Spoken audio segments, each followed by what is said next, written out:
My name is Quinn Jonas. I'm a senator for the College of Liberal Arts and the chair for the Standing Public Affairs Committee of the ASUN Senate, which the Public Affairs Committee handles ASUN's representation on behalf of the students in other legislative bodies, whether it's the Faculty Senate, Board of Regents, or most importantly, the Nevada Legislature.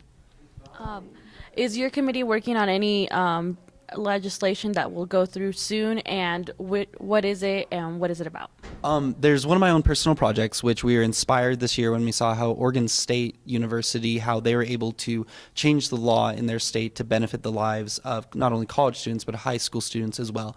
And that's a medical amnesty program. And medical amnesty is not the most clear name, but what it is it's a program that allows immunity from prosecution for any MIP or MIPC related charges if students call in emergency medical services when there's a fear of an alcoholic overdose or any life-threatening issues relating from alcohol consumption. And the fact behind that, or the kind of mentality behind that, is that in the crucial seconds when those seconds matter, we don't want anybody to hesitate.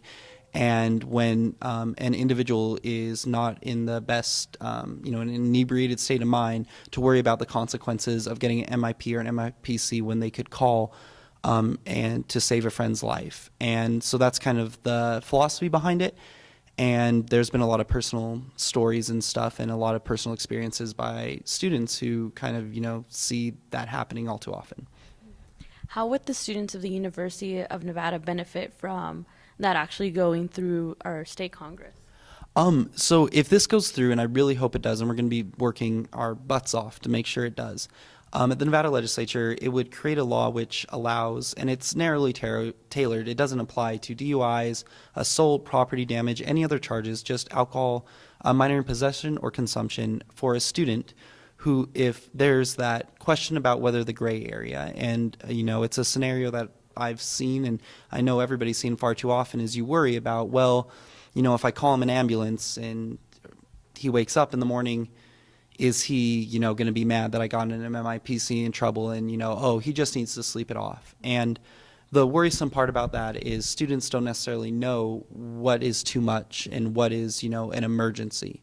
And so that means that whole gray area is safe for them. And if they choose the safe option, and it's more, if you're going to drink, please do it safely. And if mistakes do happen and too much is consumed or an accident happens, a slip, a fall, that there's no hesitation to calling the emergency medical services necessary. And a study done by Cornell shown that when they implemented this, just the university themselves, a 45% increase in calls to emergency medical services for these cases, which is we definitely want no student to hesitate to save a life. And when do you estimate you'll get this resolution out to the Senate?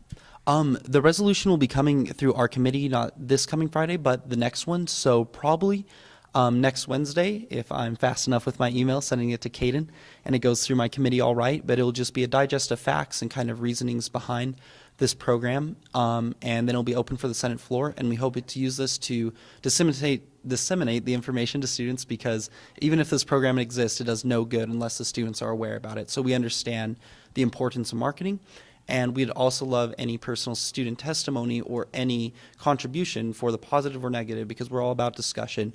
Thoughts on this bill. Okay, thank you. And this is Rocio Hernandez with the Nevada Sagebrush, and this was Senator's Corner.